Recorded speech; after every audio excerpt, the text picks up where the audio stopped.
I suppose if you look at the two economies, they're reasonably closed economies. So a lot of their goods are generated internally, and a lot of their sales are internal. So from that perspective, then the Chinese economy and the US economy are reasonably well insulated from the trade war, because it'll only drag by maybe a third, maybe 0.5% of GDP, which is not big.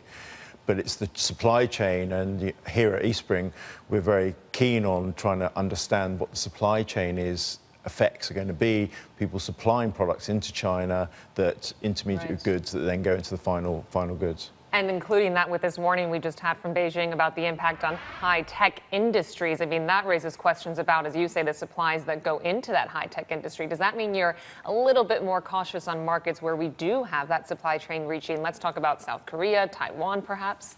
Yeah, one of our long positions is actually in Taiwan, and that's more as a defensive play against emerging markets as a whole. You know, we're very underweight Korea because we think that maybe the DRAM prices could be affected by what's going on by the trade wars.